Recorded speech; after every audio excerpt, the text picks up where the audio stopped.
Daripada Abdullah bin Umar radhiyallahu anhu dia berkata, "Qala Rasulullah sallallahu alaihi wasallam bin nas fa asna 'ala Allah mimma huwa ahdu thumma dzakara dajjal faqala inni la unzirukumuhu wa ma min nabiyyin illa anzara qauman laqad anzara nuhun qaumahu walakinni aqulu lakum fihi qawlan lam yaqulhu nabiyyun liqaumihi ta'lamuna annahu a'war wa anna Allah laysa bi'a'war."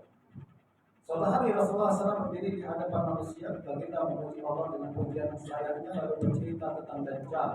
Baginda bersabda, "Aku memperingatkan kamu dengannya. Tidaklah seorang nabi melainkan dia memperingatkan kaumnya tentang Dajjal." Jadi Nabi ingatkan Dajjal.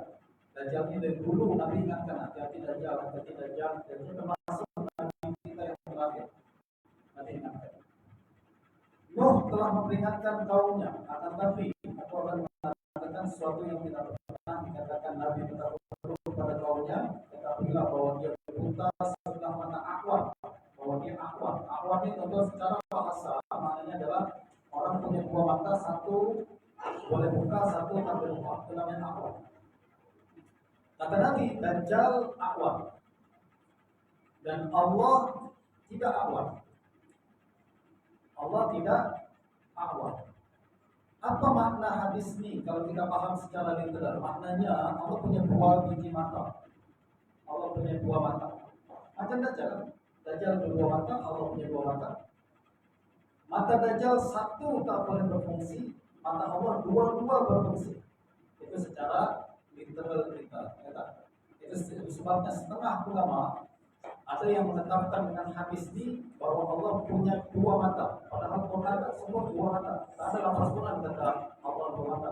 Ada lafaz ain ataupun ayun. Ada dua, ain ataupun ayun. Ada satu mata ataupun banyak mata. Nah, Ahlussunnah wal Jamaah terkuat menetapkan pada khilaf bahwa Ahlussunnah wal Jamaah menetapkan Allah melihat. Kita akan katakan sama basar maknanya melihat kan. Tapi kata Ahlussunnah wal Jamaah, Allah melihat tanpa alat. Manusia melihat dengan alat. Manusia dengan biji mata melihat, mendengar dengan telinga. Allah mendengar tanpa alat. Allah melihat tanpa alat. Justru apabila mereka berbincang berkenaan dengan mata, maknanya dia sebenarnya adalah gambaran untuk penglihatan Allah Subhanahu wa taala. Cuma dikiaskan dengan mata. Jadi kalimat mata adalah kiasan untuk pendengaran, penglihatan Allah Subhanahu wa taala. Nah, justru Allah Subhanahu wa taala melihat dan Allah Subhanahu wa taala punya ain, punya mata ya, tapi maknanya penglihatan. Dia bukan bayangkan dia ada satu alat tertentu untuk melihat. Tak seperti itu. Kalau nak tetapkan juga ain, you kena tafsir macam tadi. Kita sebut ain. Makna serah kepada Allah Subhanahu wa taala. Itu pendekatan yang pertama. Pendekatan yang kedua aku itu tadi. Ain maknanya adalah penglihatan, dia bukan mata. Bukan alat mata yang mesti ada hitam, putih, pupil dia, kornea dia dan sebagainya. Dia alat untuk melihat mustahil bagi Allah Subhanahu wa taala. Lalu kalimat Allah Dajjal aqwa. Secara bahasa tadi maknanya adalah orang yang punya dua mata, satu tak boleh melihat kan. Itu secara bahasa secara asal ya. Tapi kata Imam Nawawi, makna dia jangan maknakan macam itu. Aqwa di sini maknanya aib. Jadi makna asal akwar tak boleh nampak sebelah mata, itu makna asal. Tapi makna lain akwar adalah aib. Dia ambil daripada kalimat aurah. Aurah akwar, tidak. Aurah akwar. Nah, justru apa maksud ucapan Nabi? Sabda Nabi SAW bahwa Allah tidak akwar. Sesungguhnya Al-Masih Dajjal cacat sebelah mata, maknanya Allah Subhanahu wa taala Maha Suci dari semua sifat baharu dan kekurangan. Jadi akwar di sini jangan terjemahkan dengan sebelah mata. Tapi terjemahkan akwar di sini dengan kurang, aib, cacat, ya kan? Cacat. Akwar adalah cacat atau aib. Makna Allah tidak awar, maknanya Allah tidak mengandungi kecacatan.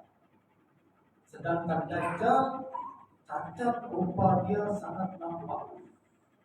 Dari muka kita sudah nampak, ini cacat. Dan jelas sangat bukti bahwa dia mengandungi kecacatan. Justru apabila dia datang nanti mengaku aku adalah Tuhan, jangan percaya. Kalau sangat kenapa percaya? Muka pun nampak dia cacat. Kalau dia Tuhan, dia mesti tidak cacat sebab Allah laisa bi'awar. Allah tidak cacat. Allah tidak mengandungi kekurangan. Jelas sebenarnya itu makna tafsiran Imam An-Nawawi yang hebat Imam Nawawi. Seorang ulama yang disepakati oleh semua kalangan sebagai orang yang sangat alim, sangat saleh, sangat pakar dalam berbagai ilmu agama. Hadis yang ke-9. Nampak daya kita berhafal.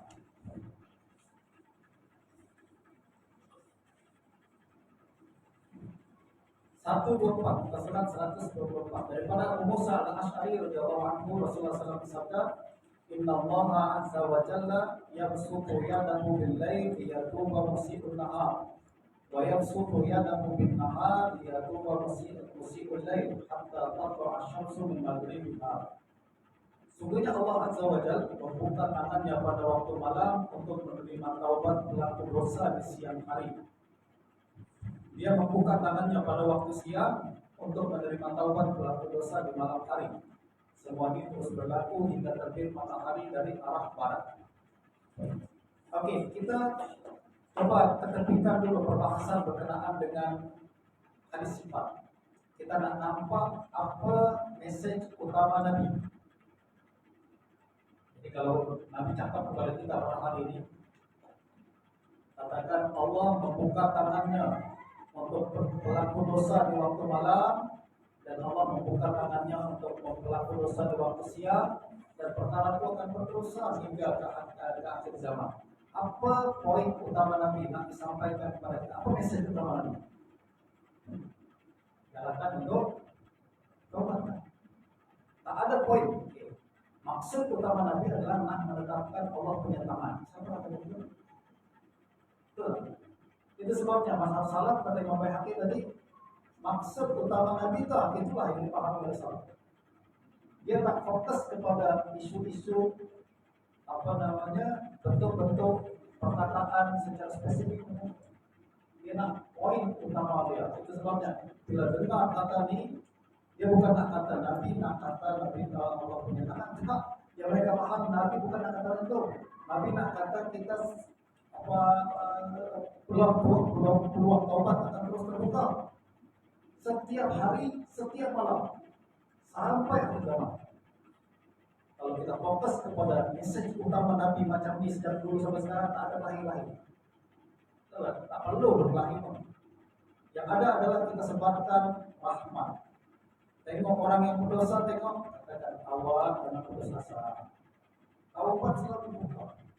Karena ada orang berdosa ni, tuan-tuan, dia rasa berdosa sangat. Memanglah manusia ni dia punya hati nurani.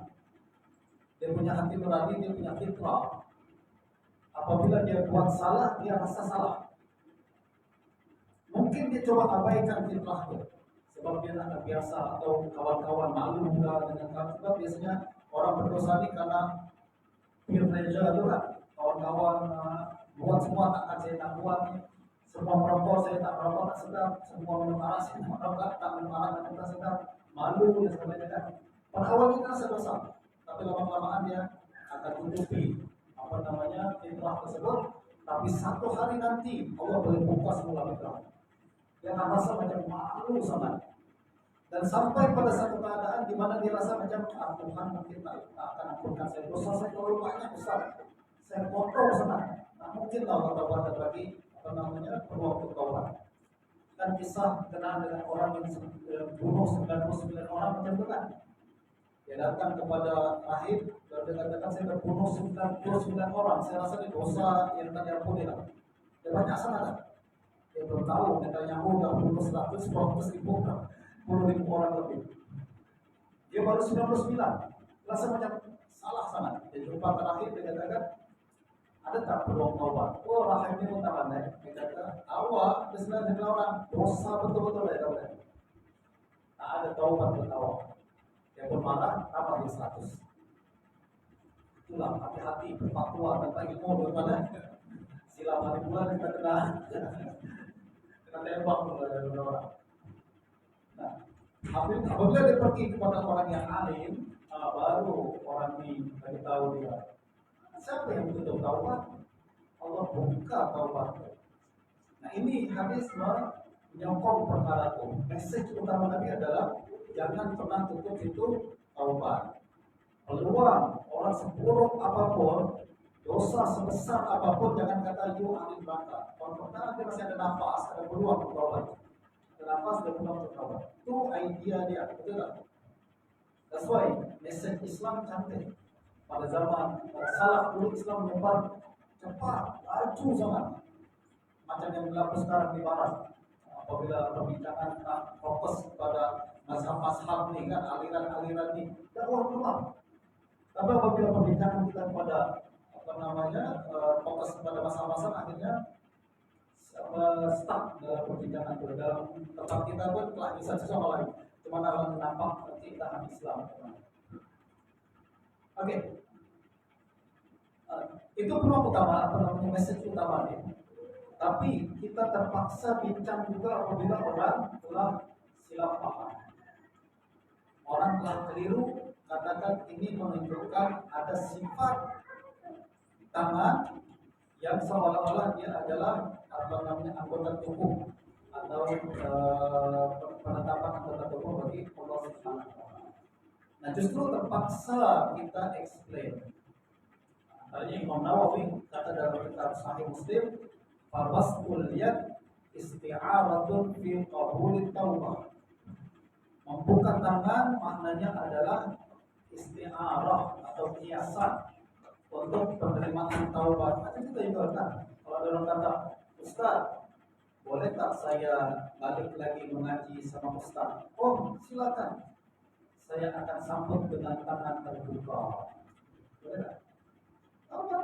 Allah membuka tangan untuk menunjukkan bahwa penerimaan itu penerimaan seluas-luasnya. Itu kiasan sangat cantik dibuat oleh Allah Nabi untuk menggambarkan sifat kemurahan dan penerimaan taubat kepada Allah Subhanahu wa taala. Hadis ke-10. Muka surat 128. Daripada Abu Hurairah radhiyallahu anhu, Rasulullah SAW bersabda, "Yaminullahi mal'a la yaqifuha nafaqah sahhatul laili wan nahar wa qala ara'aytukum ma anfaqa mundu khalaqas samai wal ardh fa innahu lam yakun ma fi yaminihi qala wa arshuhu 'ala al-ma' wa bi yadihi al-ukhra al-mizanu yahdiru wa yarfa'." Tangan kanan Allah sangat penuh. Ini juga menunjukkan seolah-olah menunjukkan Allah ada tangan yang satu kanan. Kalau ada tangan kanan maknanya ada tangan kiri, betul? Kanan ke kiri. Itu secara seolah-olah, secara literal lah kita baca. Akan tapi kalau kita tengok secara penjelasan ulama akan sebutkan bahwa yamin dalam bahasa Arab menunjukkan makna kemurahan, pemberian yang banyak, keberkahan, itu namanya yamin. Keberkatan itu namanya yamin, dan kekuatan pun yamin. Justru apabila Nabi mengatakan yaminullahi mal'a, tangan kanan Allah sangat penuh, maksudnya apa? Pemberian Allah sangat banyak. Allah Maha Pemurah, Allah Maha Pemberi. La yadhibuha sadaq, la yadhibuha nafaqah. Perbelanjaan tidak berkurang, dan dia tidak berkurang karena perbelanjaannya. Walaupun hari-hari Allah bagi rezeki, perbendaharaan Allah tak berkurangan sedikit pun. Itu yang Nabi disampaikan dan Nabi SAW menggambarkan hebatnya dan kayanya Allah Subhanahu wa taala. Hari-hari bagi kepada makhluk berbilion-bilion manusia, seluruh makhluk semua dijamin rezekinya oleh Allah, tapi tak berkurangan sedikit pun rezeki Allah. Kata Nabi, dia selalu mencurahkan pemberian pada waktu siang dan malam. Dan kita bersabda, tahukah kamu berapa banyak yang telah dia belanjakan sejak mencipta langit dan bumi? Semua itu tidak mengurangi apa yang berada di tangan kanannya. Tangan kanan maknanya di sini kekayaan, kemuliaan, keberkatan. Justru tuan dalam walaupun kita saya ingatkan satu perkara, walaupun kita mentakwil kalimat-kalimat tertentu, ingat takwilan tidak rigid. Kita tak boleh takwil tangan itu semua dengan kekuatan. Dia tetap diletakkan mengikut konteks dia. Ayat ini, untuk ayat dia, semantik dia, ayat dia. Kadang tangan bermakna pemberian, kadang tangan bermakna kekuatan, terpulang kepada konteks dia. Berikan tangan Anda kepada yang memerlukan, maknanya kan kuat. Tapi kalau gunakan tangan Anda untuk menghalang kemungkaran, maknanya kekuatan, kekuasaan. Jangan diceritakan makna tangan di sini adalah pemberian. Tak macam itu semua. Sesuai takwil ini kena kembali kepada kemahiran bahasa kita yang mengikut konteksnya. Nah, tangan kanan di sini maknanya adalah betul konteks bicara tentang apa? Kekayaan Allah, kemurahan Allah, pemberian Allah, ya kan? Itu tangan kanan Allah maknanya kekayaan milik Allah Subhanahu wa taala. Oke, hadis yang berikutnya. Hadis yang ke-11 yaitu 131 daripada Ibnu Umar radhiyallahu anhu, Rasulullah sallallahu alaihi wasallam bersabda, "Yaqbillahu azza wa jalla as-samawati yawmal qiyamah. Thumma ya'khudhuhunna bi yadihi al-yumna. Thumma yaqul ana al-malik, aina al-jabbarun, aina al-mutakabbirun. Thumma yahmil aradina bi shimalihi, thumma yaqulu ana al-malik, aina al-jabbarun, aina al-mutakabbirun." Kata Nabi Sallallahu Alaihi Wasallam, Allah melipat semua langit pada hari kiamat, lalu mengambilnya dengan tangan kanannya. Dia lalu berfirman, "Akulah Raja, di manakah para penindas, di manakah orang-orang yang angkuh?" Dia lalu melipat bumi dengan tangan kirinya. Dia berfirman, "Akulah Raja, di manakah para penindas, di manakah orang-orang yang angkuh?" Oke, apa poin utama hadis ini? Kalau tuan pakai mazhab salaf, latihan yang betul-betul saya ingin protes. Uraikan hadis ini mengikut mazhab salaf. Apa poin utama dia yang nak disampaikan? Apa message utama dia? Pertama, nak tunjukkan kekuatan, kehebatan Allah Subhanahu wa taala. Yang kedua, nak tunjukkan bahwa orang-orang yang angkuh sangat hari ini, yang berpuasa pada hari ini, pada hari itu Allah akan kejar dia. Awak dulu berpuasa sangatlah nih. Sekarang saatnya aku yang paling berpuasa. Mana dia orang-orang yang angkuh dan sombong tuh? Dia yang akan pertama kali dikejar oleh Allah Subhanahu wa taala. Tujuan utamanya adalah untuk menghalang agar kita jangan angkuh walaupun kita berpuasa, agar kita jangan zalim ketika kita berpuasa, sebab ada yang lebih kuasa, yaitu Allah Subhanahu wa taala. Message penting, ini kena latihan untuk ambil message utama dalam setiap hadis. Poinnya sekarang adalah hadis ini menyebutkan tangan kanan dan tangan kiri. Coba kita tengok konteks ayat dia. Kira-kira apa makna yang sesuai untuk kita tafsirkan. Allah melipat semua langit pada hari kiamat lalu mengambilnya dengan tangan kanannya. Tangan kanan menunjukkan apa? Simbolik untuk Allah. Sebab antara langit dan bumi, langit yang lebih banyak dan lebih luas, bumi kecilnya. Langit yang sangat luas dan sangat hebat. Allah melipat dia dengan tangan kanannya, maksudnya kekuatan Allah meliputi semua itu. Tidak walaupun seluas apapun mereka, kekuatan Allah lebih kuat daripada itu.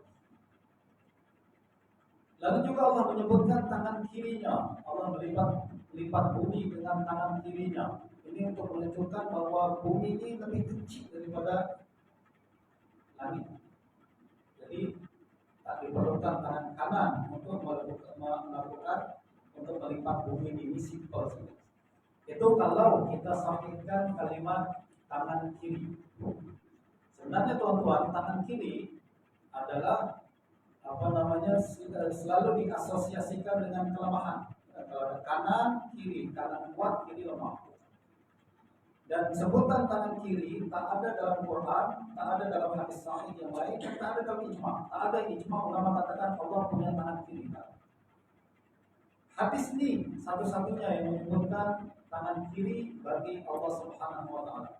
Justru kita kena cek dari segi kalau kita buat takhrij dan lain sebagainya, kita buat penilaian riwayat, kita kenapa sebenarnya sebutan tangan kiri ini hanya disebutkan oleh seorang ulama saja, yaitu seorang perawi saja, yaitu Umar bin Hamzah. Hadis ini diriwayatkan oleh Abu Usama dari Umar bin Hamzah kepada Saleh bin Umar dari Nabi Sallallahu Alaihi Wasallam. Hanya Umar bin Hamzah saja yang disebutkan tangan kiri. Sedangkan perawi yang lain daripada jalur sanad yang sama, mereka tak sebut tangan kiri. Ini menunjukkan bahwa lafaz ini tidak diyakini berasal daripada Nabi. Sebab kalau dia berasal dari Nabi akan diriwayatkan oleh semua riwayat, semua perawi tanpa khilaf. Tapi itu untuk terlalu detail, tentu nanti ambillah khusus tahriz dengan saya lepas ini boleh dapat. Satu hari kita bertahriz hadis, tengok cuma anak. Tapi poinnya sekarang adalah riwayat ini hanya disebutkan oleh satu orang perawi, diriwayatkan oleh ramai orang ulama, tetapi satu orang bersendirian dalam riwayat hadis ini, dan dia adalah Umar bin Hamzah. Justru Imam Baihaqi berpandangan sebutan tangan kiri dalam hadis tersebut tidak sahih berasal daripada Nabi. Hadis tersebut tidak sahih berasal daripada Nabi. Riwayat yang lain hanya menyebutkan tangannya saja. Jadi walaupun ada dalam hadis, para ulama itu terlalu teliti. Dia tengok nak bincang tentang sifat Allah ini, dia kena dalil yang kuat, mesti sahih. Sebab ini berkaitan dengan prinsip utama agama Islam, kan? Bincang tentang Allah, sifat-sifat Allah ini prinsip utama. Justru dalilnya mesti kuat. Dia dalil yang sahih dan tidak ada keraguan. Dan justru peringatan mengatakan Allah punya tangan kiri adalah pandangan yang lemah. Justru dia tidak boleh disifatkan dan ditetapkan bagi Allah Subhanahu wa taala. Orang akan apa nanti di media sosial, maka orang akan kata, Syekh Fulan kata Allah ada sifat tangan kiri sebagai sifat Allah. Kita sudah tahu pada orang itu. Kita sudah tahu bahwa dia bukan tangan yang kuat. Yang berikutnya hadis ke-12 135 daripada Abu Hurairah radhiyallahu anhu, Rasulullah SAW bersabda, "Ma tasaddaqa ahadun bi sadaqatin min tayyib wa la yaqbalu Allahu illa tayyib illa akhadhaha ar-rahmanu bi yaminihi wa in kanat tamratan fatarku fi kaffi rahman hatta takuna a'zama min al-jabal kama yurabbi ahadukum faluwahu aw qala fasilahu." Kata Nabi SAW, tidaklah seseorang bersedekah dengan harta yang baik dan halal, dan Allah hanya menerima sedekah dari harta yang baik-baik saja, melainkan Allah akan menerima sedekah itu dengan tangan kanannya. Sekiranya sedekah itu sebesar biji kurma, ia akan berkembang di tapak Allah, di tapak tangan Allah yang Maha Pengasih, sehingga menjadi lebih besar daripada gunung. Seperti mana salah seorang kamu menjaga dan mengembangkan anak kuda atau anak lembunya. Oke, apa mesej utama hadis ini? Galakan bersedekah. Dan hadis ini menggambarkan kepada kita bahwa sedekah adalah investasi. Nabi menggambarkan kepada kita sedekah adalah investasi pelabuhan. Yang bagi sedikit Allah kembangkan. Dulu satu biji kurma akan menjadi macam gunung. Itu gambaran sangat indah Nabi nak bawa kepada kita. nak menggalakkan kita bersedekah. Kalau kita tadabbur macam tu aja, indah hidup ni, orang semua akan menjadi masyarakat yang memberi dan bersedekah, betul tak? Tapi syaitan pandai. Kita baca hadis ini, kita tak fokus tu, kita belum fokus Allah punya tangan. Allah punya tapak tangan. Akhirnya sedekah tak lagi kari-kari. That's why, sebenarnya perbahasan tentang hadis sifat ni, kalau dulu tak pernah ada isu Mu'tazilah sembang perkara ni, kalau tak ada aliran Musyabbihah bincang dalam perkara ni, hidup aman. Kita tak akan paham macam itu. Kita akan fokus pada apa yang menjadi message utama. Tapi selepas banyak aliran-aliran berbincang tentang perkara yang tak ada guna itu, kita pun ikut-ikut aliran perbahasan aja, akhirnya terlupakan daripada message utama. Dan kita pun terpaksa ikut, sebab kalau tak saya bincang, siapa nak bincang dan siapa nak jelaskan? Betul. Saya dulu tak nak bincang perkara ini. Tapi selepas makin hari kita terlalu jarang bincang perkara ini, saya perlu tulis. Nah, tonton tengok, kalau kita nak coba analisis secara bahasa bagaimana Nabi SAW bincang, ini kita bincang tentang sedekah adalah pelabuhan. Sedekah adalah pelabuhan. Dan Nabi gambarkan dengan sangat cantik. Kata Nabi, setiap orang bersedekah dari harta yang halal, seolah-olah sedekah itu Allah sendiri yang terima di tapak tangannya. Menunjukkan Allah nak apa lagi? Allah nak apa lagi? Nak menggalakkan sedekah itu. Allah terima sedekah itu bukan suruh orang untuk terima, Allah sendiri terima. Jadi ini galakkan kita. Kalau Allah bersedekah, Allah terima sendiri. Allah sedekah, Allah terima sendiri dengan tapak tangannya. Allah tak suruh malaikat untuk terima. PM atau menteri apabila dia buat sesuatu, ada orang nak bagi sesuatu, kita akan turun. Kalau penting sangat kan? Kalau penting. Kayak kau jalan, jangan yang menteri-menteri lah, saya lah, berapa jawatan sekarang. Kalau ada yang tak penting dan jumpa saya nak bagi buku atau apa, tapi ini Allah sendiri turun ambil. Allah nak apa lagi? Ini sedekah lebih kebesaran sedekah. Sesuai Nabi nak beri penekanan pentingnya sedekah dengan beri gambaran yang sangat cantik, seolah-olah Allah sendiri yang turun terima terbakar. Jadi fokus ke situ aja, tidak Islam Islam. Tak ada perbahasan yang tidak diperlukan. Akan tetapi kalau kita nak detail, terpaksa bincangkan. Kalau ada orang tanya, maknanya Allah ada sifat namanya tapak tangan. Sudahlah ada tangan, ada tapak juga. Ini tangan di sini kan, ini tapak tangan di sini. Padahal kita tadi katakan sifat Allah ahad. Ahad itu maknanya satu, tidak terbagi. Tak ada wajah, tak ada tangan, tak ada tapak dan sebagainya. Semua satu sifat Allah, zat Allah. Tapi kenapa hadis ini menyebutkan tapak tangan? Jelas para ulama katakan ini kiasan. Kiasan untuk menggambarkan betapa pentingnya dan berharganya sedekah yang kita bagi, walaupun sekecil mana. Allah hargai dia. Nah, perkataan tapak tangan sebenarnya tuan, dalam hadis ini pun tidak disepakati oleh semua perawi.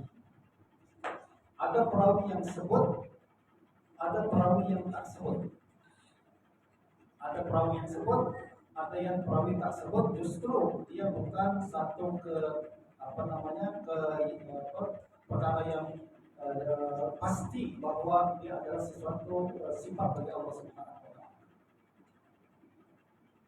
Kalaupun kita nak katakan, oke, kita terima lafaz itu, kita kena takwil dia mengikut lafaz yang tadi kita lakukan. Imam Ibnu Qurrah dan Al-Hakim berkata tapak tangan adalah kiasan untuk kepemilikan dan kekuasaan Allah Subhanahu wa taala.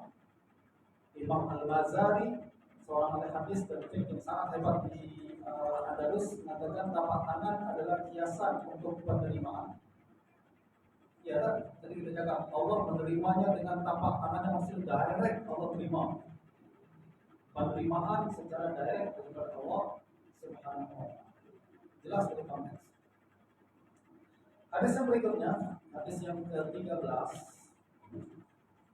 139 daripada Abdullah bin Amr bin As, Rasulullah SAW bersabda, Inna quluba bani Adam kullaha baina isba'ain min asabi'ir rahman qalbin wahidin yusarrifuhu haitsu yasha. Thumma qala Rasulullah SAW, Allahumma musarrifal qulubi sarrif qulubana ala ta'at. Sesungguhnya semua hati manusia berada di antara dua jari daripada jari-jari Allah seperti satu hati. Jadi semua hati ini walaupun berbilion-bilion dia macam satu saja, berada di antara dua jari Allah Subhanahu wa taala. Dia membolak-balikkannya mengikut kehendaknya. Rasulullah SAW lalu bersabda, wahai zat yang membolak-balikkan hati, balikkanlah hati kami untuk mentaatimu. Tengok, coba kita apply masalah salam, apa maksud utamanya? Tadi kita berbincang, bocor masalah saya. Maksudnya adalah hati manusia sangat mudah berubah. Sekarang suka, esok benci. Sekarang sayang, esok marah. Sekarang beriman, esok kafir. Sekarang kafir, mungkin esok beriman.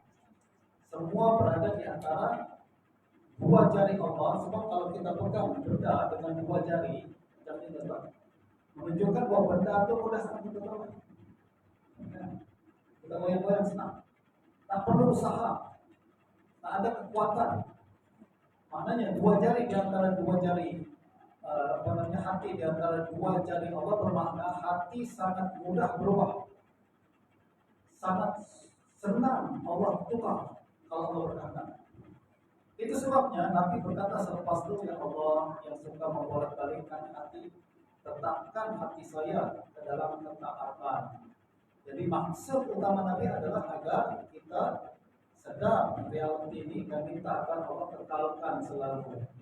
Jangan sombong, sekarang kita banyak taat, banyak ibadah, esok entah macam mana.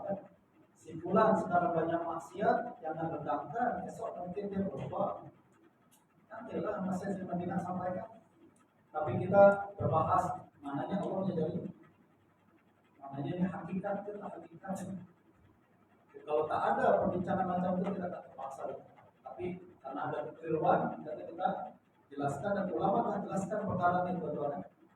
Imam Abdullah Al-Mazari, nanti tuan-tuan baca riwayat hidup dia dalam buku saya dalam Muqaddimah. Beliau menjelaskan bahwa perkataan hati manusia berada di antara dua jari Tuhan adalah satu bentuk majaz atau kiasan. Ucapan ini sama dengan ucapan si fulan berada dalam genggamanku, yang memang dia di tangan saya. Di tangan saya. Maksudnya apa? Bukan dia ada di tangan, tapi ya simpel. Saya suruh apapun itu, dia di tangan saya. Orang yang mengucapkan perkataan ini tidak bermaksud bahwa si fulan itu benar-benar berada di tangannya. Sebaliknya, dia hendak mengatakan bahwa orang tersebut berada dalam kekuasaannya. Dalam kekuasaan. Nah, justru kalau kita paham hadis macam yang dipaham ulama, senang hidup kita.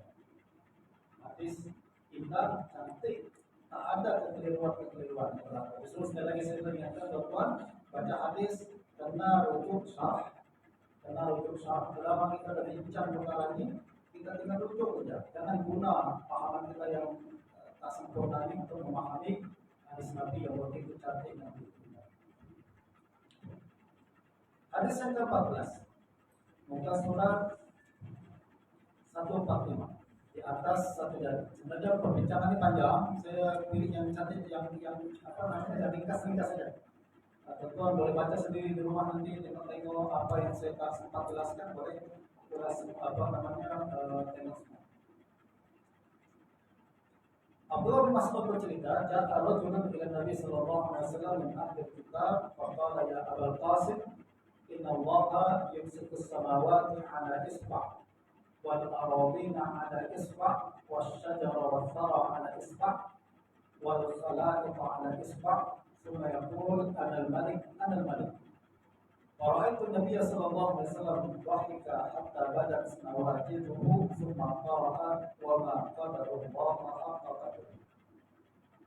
Datang seorang pendeta Yahudi kepada Nabi Sallallahu Alaihi Wasallam. Dia lalu berkata, wahai Abul Qasim, sesungguhnya Allah menahan semua langit di atas satu jari, semua bumi di atas satu jari, pokok dan tanah di atas satu jari, seluruh makhluk di atas satu jari.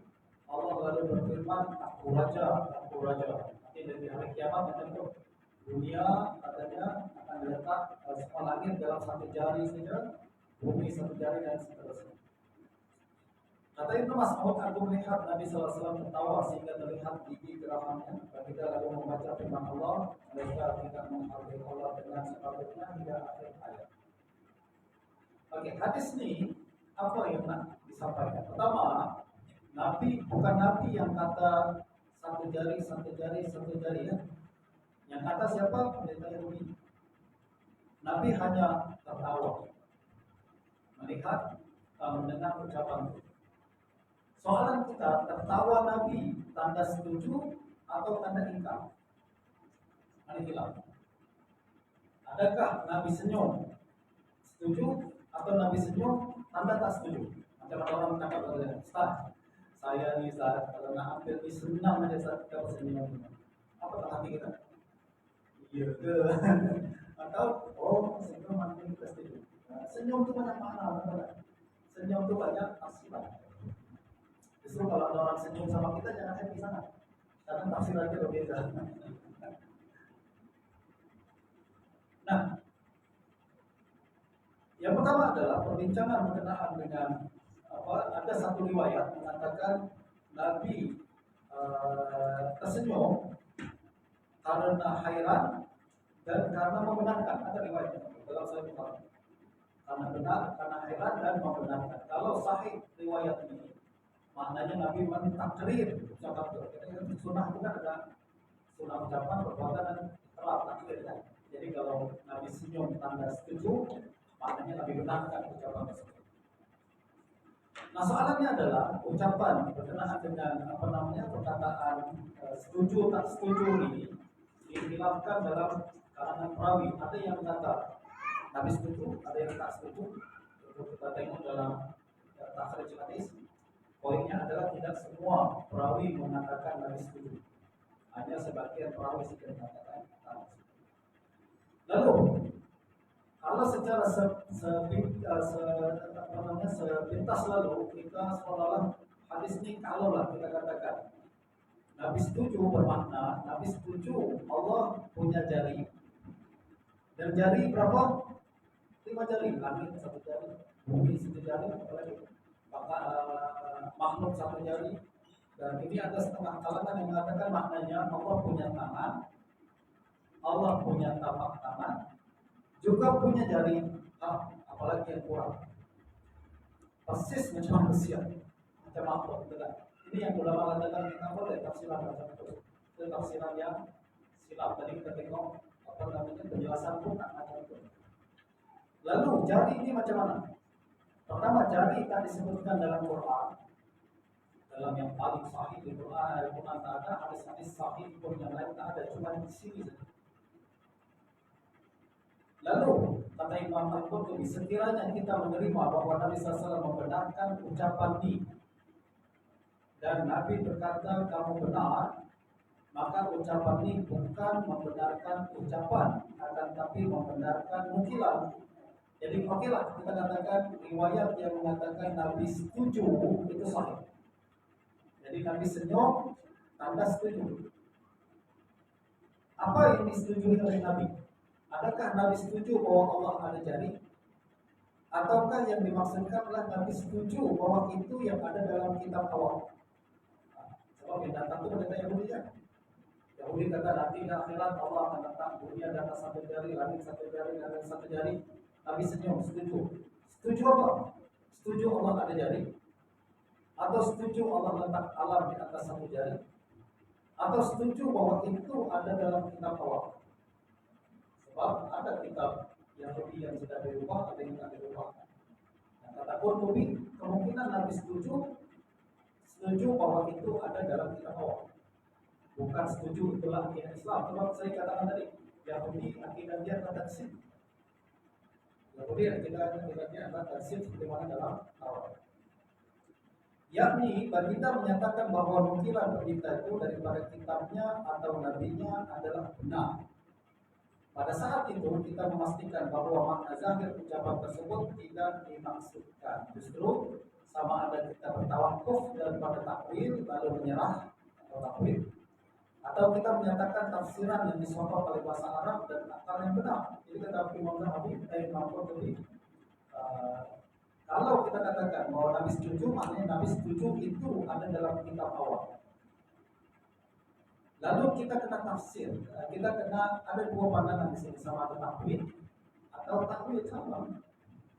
Takwil maknanya adalah kita setuju Nabi awal kata macam itu, maknanya serahkan kepada Nabi awal. Saya tak tahu apa maksudnya. Atau kita katakan, oke, maksud Nabi awal adalah jari di sini menunjukkan kekuatan, kehebatan Allah Subhanahu wa Ta'ala.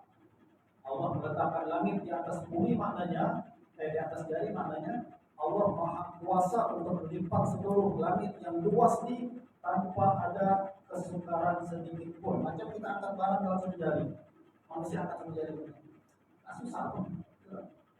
Manusia buat macam itu ringan, gitu. Apalagi Allah Subhanahu wa Ta'ala dalam melipat bumi, langit dan bumi hanya dengan satu jari, maksudnya sangat mudah bagi Allah Subhanahu wa Ta'ala untuk melakukan perkara tersebut. Adapun menetapkan jari sebagai sifat Allah adalah perkara yang tidak tepat. Hadis yang berikut. Hadis tentang suara 150. Daripada Abu Sa'id Al-Khudri radhiyallahu anhu, Rasulullah sallallahu alaihi wasallam bersabda, Yaqulu Allah azza wa jalla yawm al-qiyamah, ya Adam, yaqul labbaika rabbana wa sa'daik, fayunada bis-sawt, inna Allah ya'muruka an tukhrija min dhurriyyatika ba'san ila an-nar. Qala ya Rabb, wa ma ba'sun nar? Qala min kulli alfin qura'u qal tis'atin wa tis'atan wa tis'in. Kita pergi ke terjemahannya kepada Allah Subhanahu wa Ta'ala berfirman kepada Nabi Adam pada hari kiamat, wahai Adam, beliau menjawab labbaika wa sa'daik. Lalu dia menyeru dengan suara, sesungguhnya Allah menyuruhmu untuk mengeluarkan daripada keturunanmu kumpulan ahli neraka. Jadi pada hari kiamat nanti, selepas hisab dan sebagainya, Allah akan panggil Nabi Adam, dan Nabi Adam yang disuruh untuk memutus dan melepaskan sebagian anak keturunannya ini untuk masuk ke dalam api neraka. Kenapa Nabi Adam? Sebab dia adalah bapa seluruh manusia. Jadi dia yang ditugaskan untuk perkara. Lalu diseru dengan suara, sesungguhnya Allah menyuruhmu untuk mengeluarkan daripada keturunanmu kumpulan ahli neraka. Adam berkata, wahai Tuhan, berapakah kumpulan neraka itu?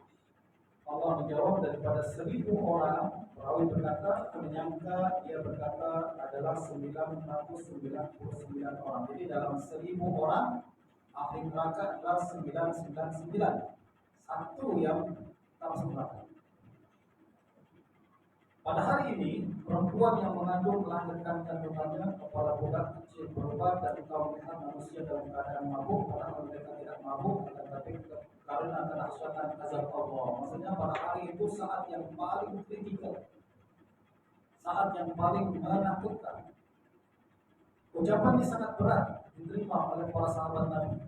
Wajah mereka berubah ketika Nabi sampaikan perkara itu. 99 satu orang itu selamat. Betul, para sahabat gimana? Ada berubah gimana kita bicara? Jadi para sahabat berubah wajah mereka. Tapi para sahabat bukan macam kita, sikit-sikit nak menentang dia nanti takkan kita. Sahabat hanya boleh nampak wajah mereka saja. Nabi pun perasan, Nabi tahu.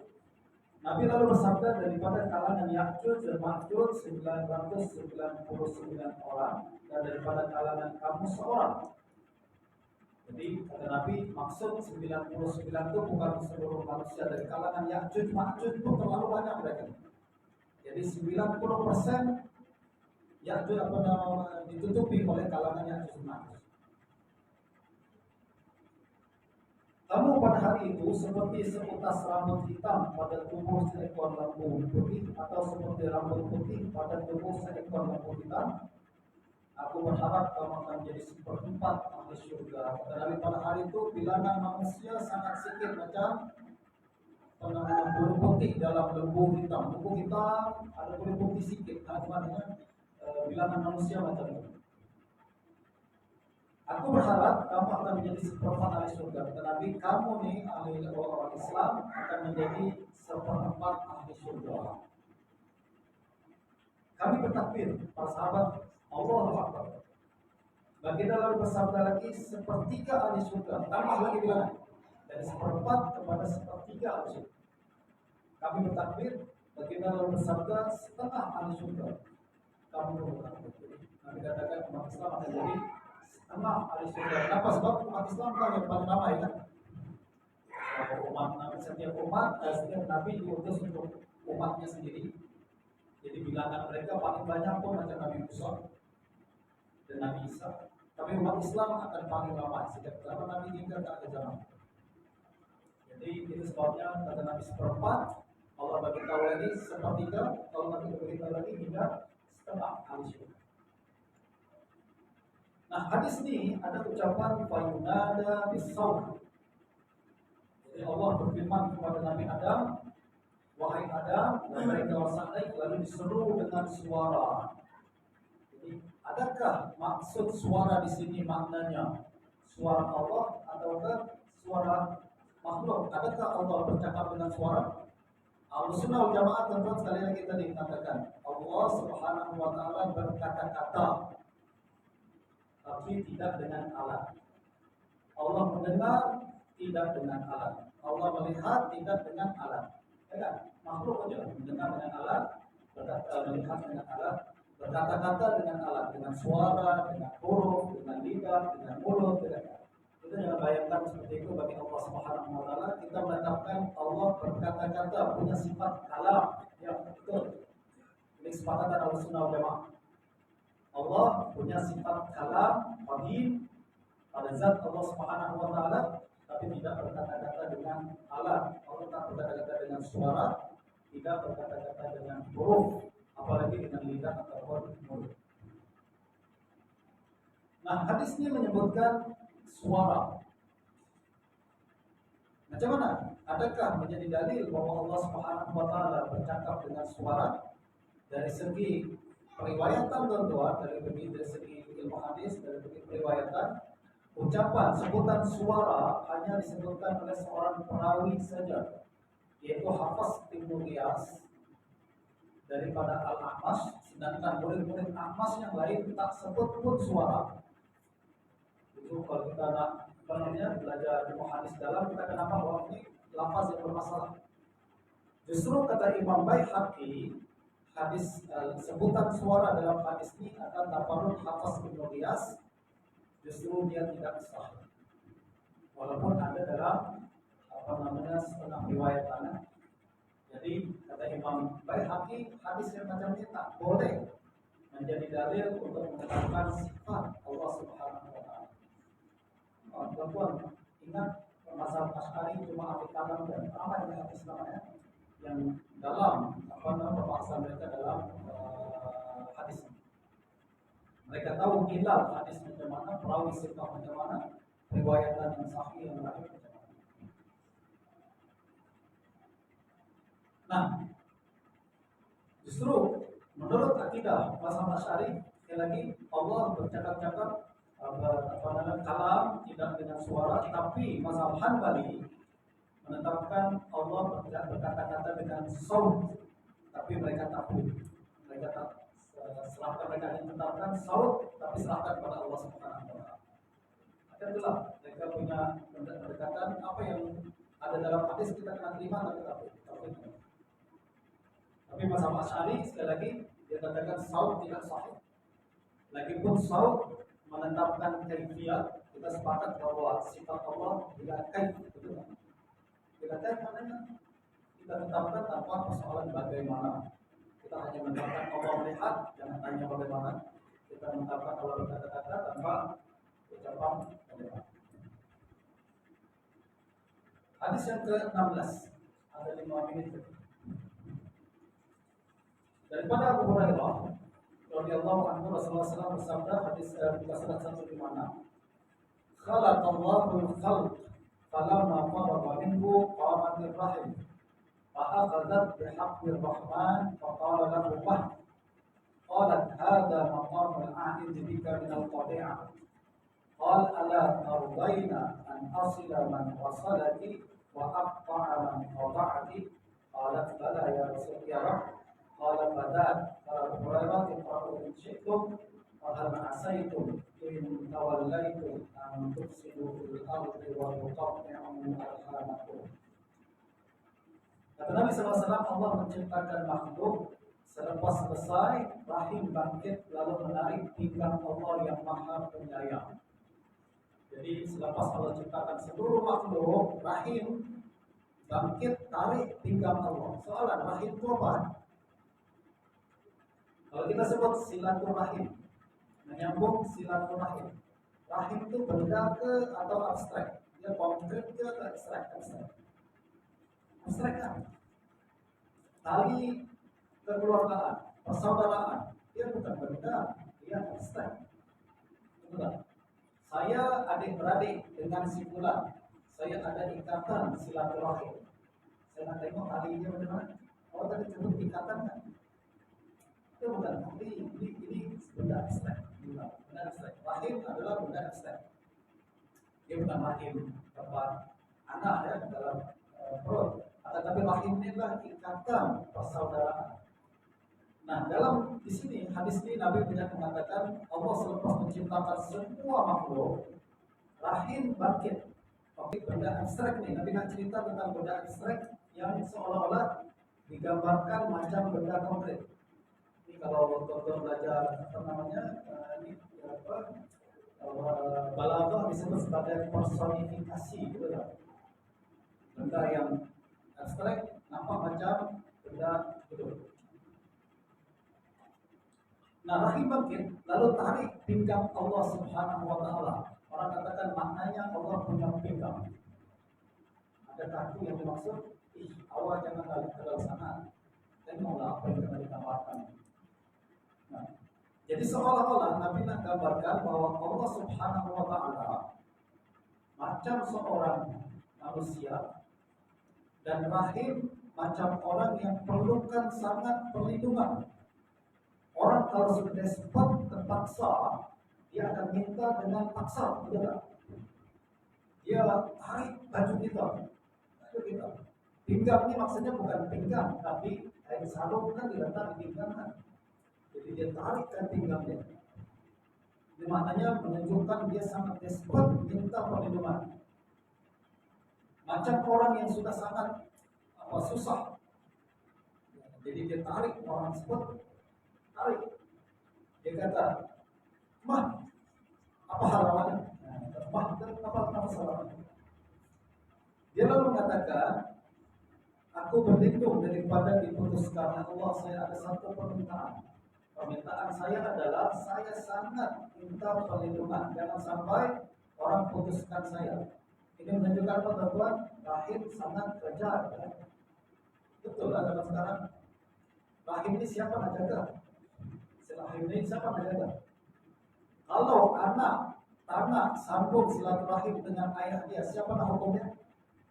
Ada tak hukum di sini di negara kita? Siapa seorang anak tak berbakti dengan ibu bapa, hukumannya penjara, ada tak? Maknanya rahim tak dijaga kan, tak dilindungi kan? Kalau adik putuskan hubungan dengan abangnya, ada tak hukum yang mengatakan dia kena fine kan? Kena penjara kan? Ada kan? Ini menunjukkan bahwa hubungan kekeluargaan ini sangat fragile. Dia perlukan perlindungan, padahal dia sangat penting. Itu sebabnya Nabi nak gambarkan pentingnya silaturahim dan fragile-nya hubungan silaturahim, sehingga dia perlukan sangat perlindungan dari pencipta alam semesta.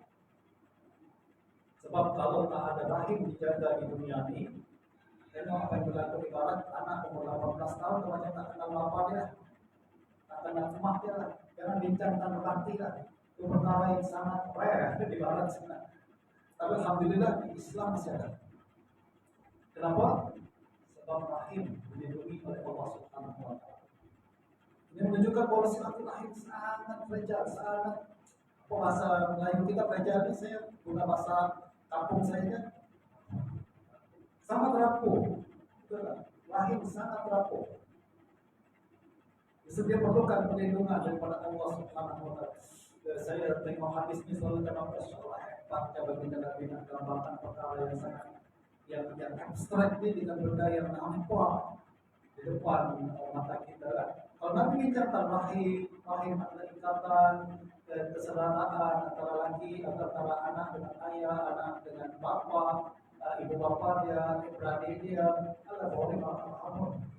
Bayang cakap sama orang Arab yang hari-hari jumpa unta saja, tak paham kalau kata itu. Perkara-perkara yang abstrak macam. Tapi apabila Nabi buat personifikasi, dia buat dalam bentuk drama, orang boleh ingat sampai bila-bila. Ini kehebatan komunikasi dengan Nabi SAW. Nah, ingat sampai bila-bila bahwa rahim kena dijaga, kena dilindungi, jangan diputus. Nabi katakan gambarannya macam ini. Rahim dia macam manusia, lalu jumpa dengan Allah Subhanahu wa taala ditarik baju Allah ni sebab nakkan sangat perlindungan, sebab dia fragile, dia rapuh sangat. Kalau bukan Allah yang menjaga dia, siapa lagi?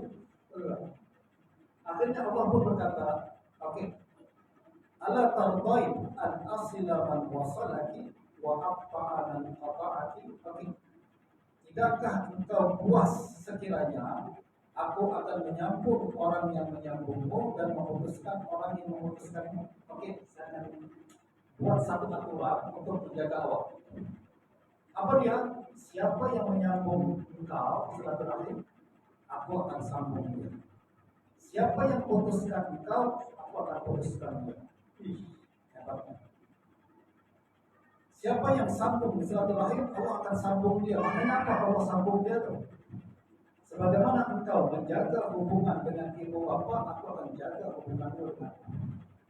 Sebagai kalau orang dah menjaga hubungan dengan Allah, maknanya Allah ada susah apa cakap dia sama aku. Direct line dengan Allah Subhanahu wa taala. Engkau jaga hubungan silaturahim dengan mak ayah, dengan adik beradik, ipar tuai, dengan besan. Kalau ipar tuai, besan tu kan? Ada sekolahnya.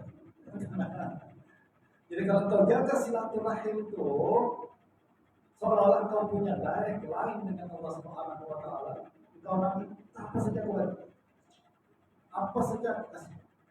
Hidup akan hebat, hidup akan makmur, sentosa dan lain sebagainya. Tengok itu yang berlaku pada hari ini kan. Jaga ibu bapa, jaga bakti pada ibu bapa, dibayar cash di dunia. Kita bernampak. Orang yang memutuskan silaturahim dengan ibu bapa, berharga dengan ibu bapa, bayar cash di dunia. Bernampak. Dia putuskan hubungan dengan adik-beradik, mak ayah dia, ingat hidup senang kan? Akhirnya malah susah. Sebab Allah putus. Aku sambung orang yang menyambungmu, aku putus orang yang memutuskan. Ini message yang sangat indah, cantik daripada baginda Nabi Sallallahu Alaihi Wasallam, sampaikan satu idea yang abstrak dalam bentuk konkret. Betul. Nampak sampai message itu. Sebab ini message yang sukar nak faham disampaikan kepada orang Arab yang tak berpendidikan, bukan ada orang. Tapi Nabi nak sampaikan idea masuk dalam hati mereka dan mereka. Nah justru perkara ini jangan tafsirkan dia secara literal. Tak ada keperluan, maknanya kita isbat pinggang bagi Allah SWT. Allah. Segitu pemikiran kita. Akan tapi ini adalah satu kiasan untuk menggambarkan perkara yang sangat penting kepada Nabi SAW. Tengok apa penjelasan daripada Imam Al-Baghawi. Imam Al-Baghawi tuan adalah seorang Syekhul Islam Al-Hafiz, sangat hebat dalam ilmu hadis. Beliau biasanya dalam hadis-hadis sifat selalu imrah saja, salah takwil saja. Tapi dalam hadis ini beliau terpaksa takwil juga. Sebab saya selalu katakan, takwil tak ada satu orang yang tak mentakwil satu kali pun. Mustahil. Semua orang mesti mentakwil. Pada satu ketika dia kena takwil. Tak ada orang semua kita isbat saja. Mesti ada satu ketika dia kena takwil. Takwil ke satu keperluan. Cuma beza banyak ke sedikit ke beda.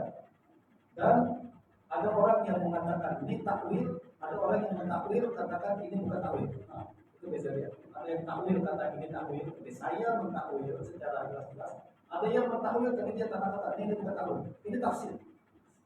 Apalah ya, kalau sebutnya yang penting itu takwil namanya. Kita bukan silap dalam sebutan, tapi kita nampak hakikat, bukan lafaz. Nah, Imam Al-Baghawi berkata, qila fi makna ta'alluqi bi haqqir rahman innahu al-istijabah wal ihtisam billahi subhanahu wa ta'ala. Yuqalu uzku bi haqqi fulan idza istajartu bihi. Wa qil al-hiqqu al-izar wa izaruhu izzuhu wa la rahim bi izzihi min tabi'ah. Kata Imam Al-Baghawi dikatakan makna rahim menarik pinggang Allah ialah meminta perlindungan daripada Allah. Menarik pinggang Allah maksudnya meminta perlindungan. Orang dah expert nak minta perlindungan, tarik. Tarik, sangat cerita. Tak ada lagi yang boleh bantu saya, tarik Ustaz Hafiz, baju dia saya tarik. Ustaz, tolong Ustaz, gitu kan. Itu namanya menarik pinggang. Dan satu pendapat mengatakan hekku adalah kain sarung. Jadi hekku rahman walaupun lafaz dia maknanya pinggang, tapi yang dimaksud adalah selendang yang dipakai di pinggang. Ya kan? Bukan pegang pinggang dia, tapi tarik selendang dia. Macam baju dia tarik kan. Untuk gambaran dia seperti sangat, itu kan bantuan. Nah ini dalam balaghah disebut sebagai majaz mujawarah. Kalau belajar balaghah kita majaz mujawarah. Majaz mujawarah adalah kita sebut satu lafaz, tapi yang kita maksud adalah yang di sebelah lafaz itu, yang di sebelah benda lafaz itu. Contoh, kita sering berkhutbahkan, mimbar pada hari ini akan berbincang berkenaan tentang kepentingan silaturahim. Oke, mimbar yang berbincang ke atau khatib yang ada di mimbar. Itu tak? Itu namanya majaz mujawarah atau angkat. Majaz mujawarah. Maknanya disebut mimbar maksudnya benda yang bersebelahan dengan mimbar. Itu majaz atau kita sebut sebagai majaz hazaf. Ada kalimat yang dibuang.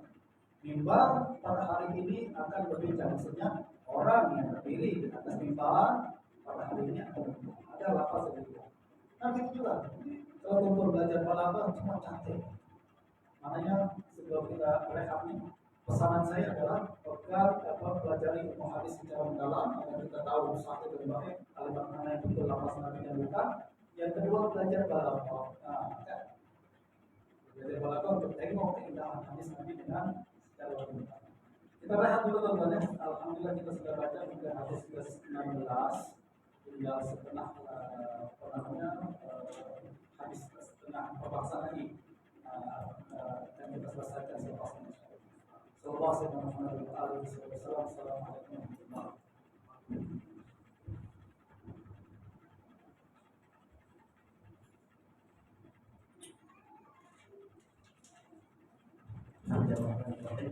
Kita selesai sesi pertama dengan Umar. Jadi ada sesi yang kedua sekarang dua dan kedua sehat makan dan semayang. Jadi makanan dah sampai di lapak ni. Jadi ada 3 kali keluar. Kita tengok 3 kali lipat tu dia banyak. Keluar ni punya tak banyak. Kita ada keluar makan. Kita buatlah kita santai dan saya tadi terlupa betul. Jadi oleh kerana saya Umar ni untuk bulan ni tengah bulan kita akan hidup dan terus ke Sabah. Walaupun dekat tapi saya ingat susah nak balik. Jadi insyaAllah kita harap mungkin pada penghujung balik dan minta lah buat penjajahan secara makanan untuk kita daripada apa riwayat yang ada pada doktor.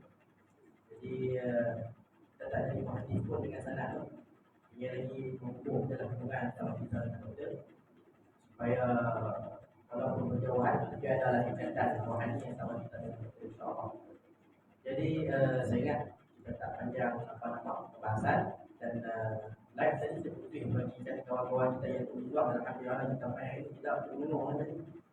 Jadi mungkin selepas ini kita akan perbaiki live dan insyaAllah kawan-kawan kita yang berada di jauh kita tengoklah. Alhamdulillah kita ni Allah rezekikan kita boleh main pada pagi ini sampai petang ni. Bersama-sama kita ambil istifadah daripada Dr. Omar. Jadi kalau tengok dalam live itulah kelemahannya dalam live padam. Jadi bagi kami yang berkuliah ni saya ingat ilmu kita ni betul-betul ada di telefon. Terpadam telefon tu habislah ilmu kita. Nak kata kita mau hadis pun bawa hadis dalam telefon. Saya ingat saya baca khutbah raya atau bila mau bawa teks, nak bawa telefon. Tolong scroll tangan basah. Lepas PDF dia bawa senyap atas mimbar. Jadi maksudnya betul lah, bukan mimbar je menyampaikan kita tu lah.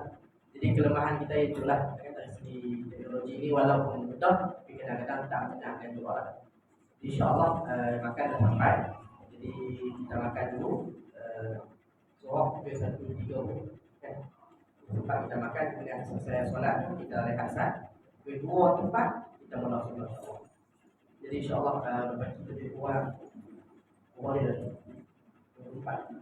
24 hadis Nabi SAW. Jadi insyaAllah kita sambung ke Allah Alam. Jadi insyaAllah kita boleh makan. Assalamualaikum.